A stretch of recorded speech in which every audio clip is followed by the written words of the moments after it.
Hi there. Okay, two quick tricks for doing a professional side-by-side comparison. Let's say we want to show this black and white image right next to a georeferenced image of the same place, and we just want to show the land use change over time. We want the scale and extent of the two data frames, the two maps, to be exactly the same so that the audience is focusing on the differences between the images, not the differences in the way the images are being presented. So I think the best thing to do is just to get one data frame set up perfectly and then copy it. So set up your page as if you're going to make room for both data sets or both data frames. Like this, we've got the image in both, but we want to zoom in to the scale and extent that we want to show. So let's say that this is exactly how we want it to look. I can toggle this off. I've got the new one. So the scale and extent of these two images obviously is the exact same. They're in the same data frame. So the first trick is to get this set up the way you want it first. And that includes adding a measured grid if you want to do that, or anything else you want to do to this thing, frame it, anything you can do to reduce your workload, get it set up correctly first. Then with the Select Elements tool, Control click to copy the whole data frame, like that. Now you can align these two by selecting them both, shift clicking, right click, and use the align feature.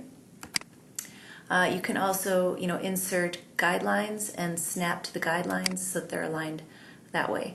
They're not centered on the page, but let's move on. So I've got one data frame up here. If I activate it, it gives me the dotted line. I know that this is this data frame. I want to show the old image there, so I'm going to turn off. I can even remove the new image from that one. And then in my lower data frame, I'm going to get rid of the older image and just show the new one. So I've got two data sets that are the exact same scale and extent. Okay, so I just quickly renamed my data frames so I can keep them straight.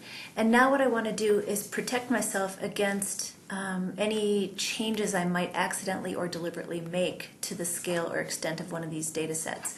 I can actually lock them together. So if I go into the data frame properties and the data frame tab, there's an extent here, and I can choose, the default is automatic, but I can choose to set the extent of this data frame based on another data frame. And so if I'm doing this on the color one, I can choose my black and white data frame. I think it defaults to 200%. You might want to just change that to 100% and hit OK. Now you can see that this is my active one. It's bolded and I've got the dotted line around it. And now I just switched it. But if I were to go in and try and rescale this one, I can't. So right now I've got the color data frame activated and my zoom tool is deactivated because the scale of this data frame is being driven by this one.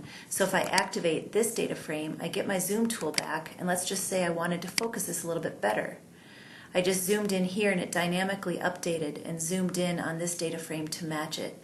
So now if I realize that I was off by just a little bit, I might want to tweak this. It's going to move the scale and extent of this data frame to match. And this is a really slick way to protect yourself from bumping or having to delete a data frame and start over, and really prevents you from wasting time just really minutely trying to pan around to get your two data frames to match. So hope that helps.